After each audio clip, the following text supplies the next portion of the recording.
You just bought the budget beast of 2026. You watched the reviews, compared the benchmarks, and you found the perfect machine with 90% of the power for 50% of the price. You feel like a genius. But what if I told you the company that sold you that laptop doesn't make its real money from the price tag? They make it from the invisible system that laptop plugs you into. A system designed to make sure that your smart $800 purchase costs you $8,000 over the next 5 years. Today, we're not just reviewing specs. We're reverse engineering the financial architecture that the entire tech industry is built on. And we're going to expose the lie at the heart of the budget mindset. The first part of the system is the upgrade treadmill, also known as planned obsolescence. It's the reason your 2-year-old phone suddenly feels slow after a software update.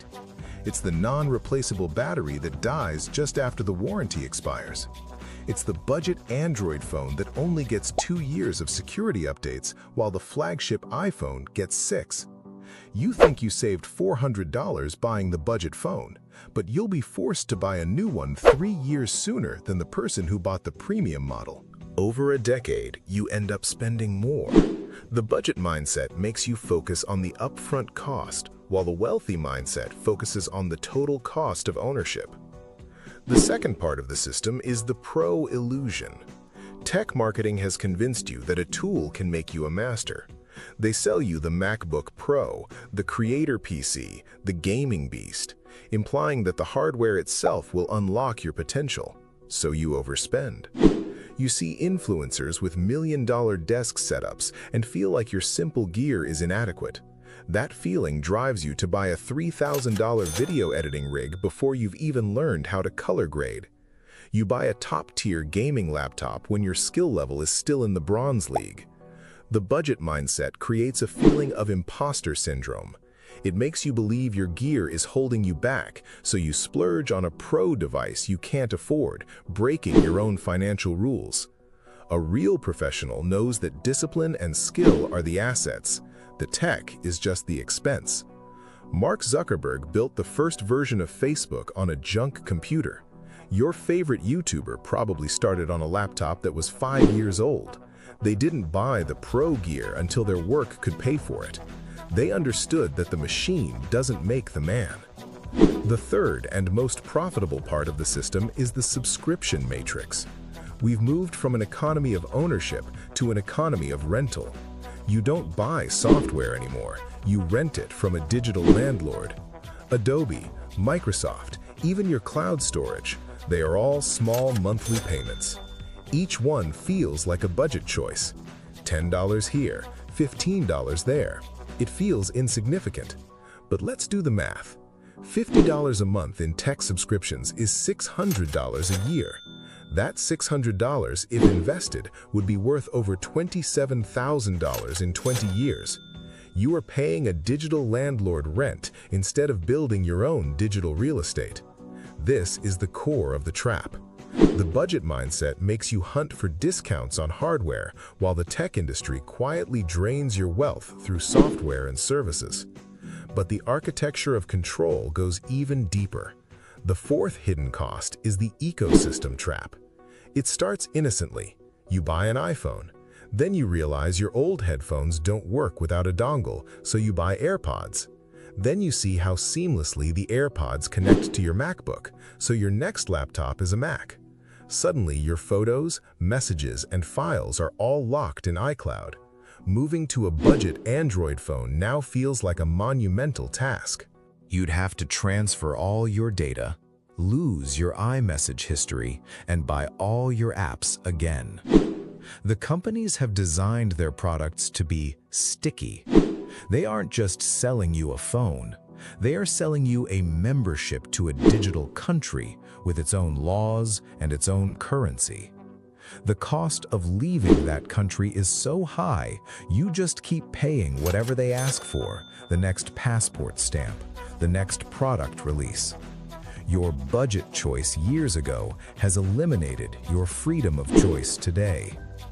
And this leads to the fifth and final hidden tax, the one that costs you more than money. It's The time sink fallacy. Your budget laptop was cheap because it used lower quality components. It runs hotter, the fan is louder, and it crashes more often. Every hour you spend troubleshooting a buggy driver, waiting for a slow file to render, or restarting a frozen application is an hour you are not earning, learning, or creating. Let's say your budget machine costs you just 30 minutes of wasted time per day. Over a year, that's 182 hours. That's more than 4 full work weeks. You bought a cheaper laptop, but you paid for it with a full month of your life. The wealthy understand that time is the only non-renewable asset.